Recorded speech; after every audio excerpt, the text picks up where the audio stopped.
let's get this figured out. This road gon' give me whatever I need until I get this vision out. Then they gon' pay me whatever I ask, cause I got it figured out. Family be checking all up on a nigga to see how I'm feeling now. Damn, they love to see a nigga really make a killing now. I put a lock on the game and I hide the code and the keys. I am not playing no games, I really play this shit for keeps. That shit for me.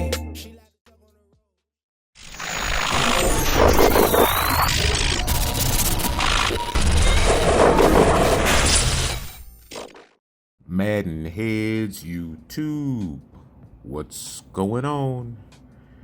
It is your boy, Coach DC, coming back at you today with another video. And today, fellas, we're gonna jump off into these old forgotten seam routes. Kind of touched on these a couple of times in 20. Just they're still there, fellas. The uncovered portion of the field, as I like to say. If you can learn to attack in between the numbers with seams, stops, any kind of route that attacks between the numbers, especially vertically, is a route on this game that pretty much can be open a lot. You have a lot of guys who play who play zone, and they're going to sit in the middle of the field as a user, and they're trying to cover sideline to sideline. They are not necessarily trying to cover vertically. As you see, the big dog, Keith Smith, in the building once again. Nice pickup there. Y'all know I love the fullback. Right there, once again, once you start to spray the ball around the field and start to catch the users, like we talked about in the last video with the zigs and stuff, then normally a lot of times you'll catch them flat-footed. When you catch them flat-footed, it's very important when you are throwing seam and vertical routes to make sure that you're leading the ball properly, meaning don't always lead up, fellas. A lot of cases in these seam throws, you can actually pull the stick towards 6 o'clock, maybe 4 o'clock, maybe 5 o'clock on a lot of these leads, and it'll stop the ball from taking off if you're applying all the other principles that we've already kind of went over. Ball placement is key, meaning there's a lot of space in between defenders from the vertical sense, meaning, so on the game, when we look at the game, it may look like a guy is right on a guy, but a lot of times when you go back and look at the replay, you'll see the 5 or 6 yards of separation between the guys. It's just all about how we, look at the game from the visual standpoint. So attacking the seams is very important. It will keep the user in the middle of the field, and if they're not disciplined, then as you see, a lot of these routes will be given up. A lot of times we're throwing them wrong. We always assume on a vertical route that we have to push up to throw or lead out to throw. No, a lot of times we have to pull back on the stick in order to get the fit that we want.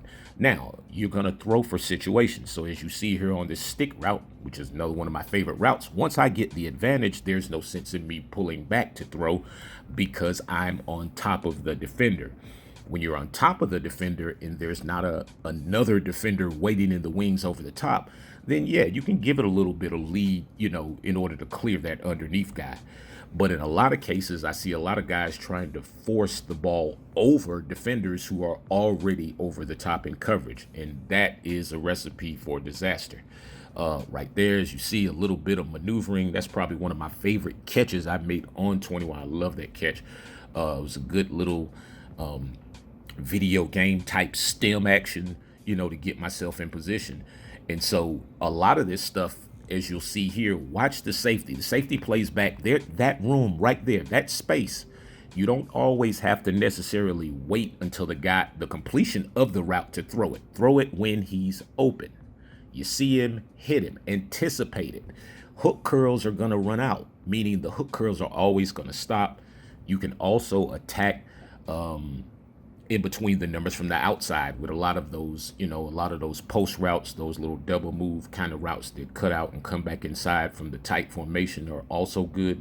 But it's very important that we start to evolve and start to utilize every portion of the field if you're trying to really be good at this thing in Madden, man. I know it's not easy. I know it's a lot of steps. But, once again, we're going to walk through it right here.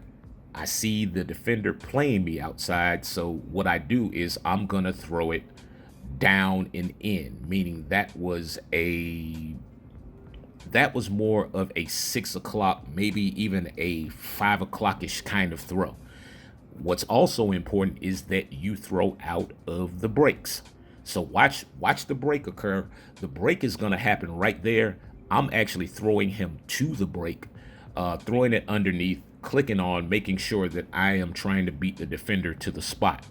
Guys, oh yeah, once again, if you have not registered for the Ground Zero PCEN Ground Zero League, the MaddenHeadz Real Draft League, or the Blue Collar League on either platform, fellas, go ahead and go to CoachDC404.com. Click on the registration tab at the top. And this thing is coming up fast, fellas. I'm telling you, don't waste time and try to get in on the tail end, because this thing is going to happen real fast once it gets going. A lot of good stuff happening. As you saw there, seams are also, as you see the guy run down the numbers, directly down the numbers. Now see, once you see the safety there with a, look at him open his hips, and that's outside. He's trying to play outside leverage. Ball is thrown inside. Hold the lead. Remember this part. Hold the lead. Remember, holding the lead is a combination of how long you hold the stick to the place you're throwing, or to the spot you're throwing, in combination with the icon that you're throwing to. So it should be stick and icon until you get ready to click on and go make the play. Now, as you see here, now I'm going to drop it in a zone. And zones are a little tricky because, as you know, on Madden, the computer AI can do no wrong until it's you. But right then, you see just a little bit of hesitation.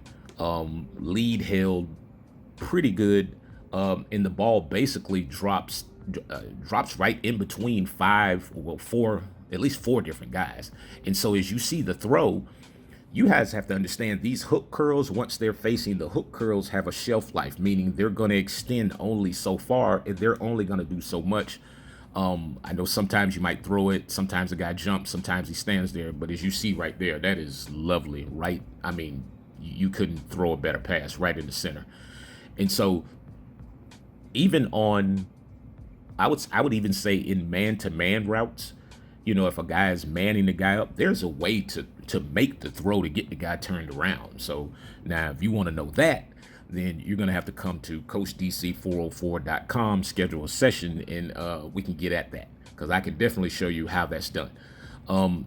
So in this situation, once again, I'm just showing you guys different type of throws. You see the dig route coming through as I stretch the defense to try to keep the linebackers at a certain length so that I can fit the ball in between the linebackers in the next level, well, the final level, which is the secondary or the boundary guys.